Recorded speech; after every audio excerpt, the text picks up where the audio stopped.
Is body weight a performance metric? Important question. You thinking about this may change your future.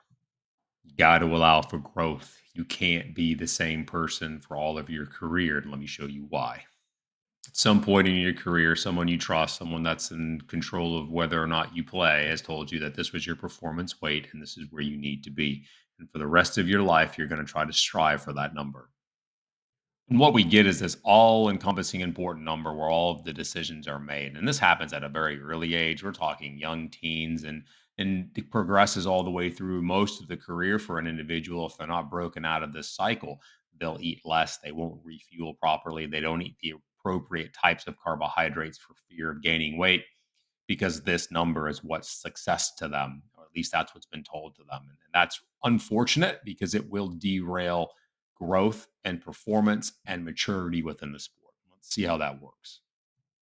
You're playing a racing weight, or the playing and racing weight, not yours, is the red line. And the lean body mass and some body weight is the blue line. And pre and early season S&C strength and conditioning coach programming is designed to elevate you above a baseline, to gain, to put on mass, because over the course of the season, as the demands on time, what training hours are devoted to, will change, and you can't always strength train and or maintain those lean body mass gains. In fact, we'll almost always see that decline across the season.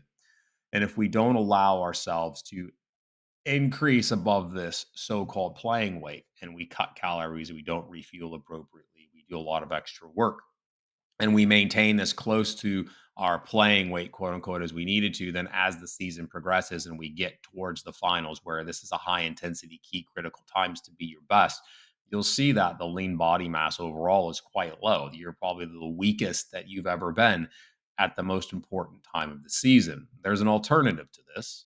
Two things. One, I apologize for the monotonous voice. I have a cold. So thanks for sticking with me. And second is I'm not advocating that playing and racing weight is where we're trying to get to.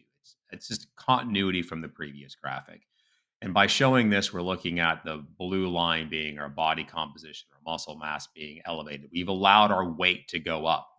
We've gained some fat mass, we've gained mostly muscle mass, and body composition is a performance metric, but body weight itself is not. It's very different, body weight and body composition. So through the preseason and early season, we've allowed lean body mass gains. We're a little bit heavier. And as the season progresses, we begin to lose that inevitability of it happening because of trying to juggle the time in the gym, where skill sits, what our training looks like, and preparing the build phase into peak phases.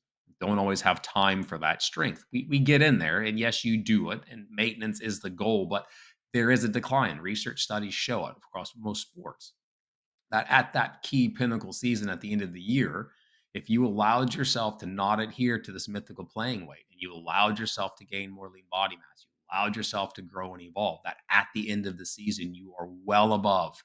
You have way more lean body mass. You've minimized the loss, and now you're bigger, faster, and stronger at that time of the year than you would have been, as I showed you in the previous example. And that's key to the next part in transitioning of the evolution.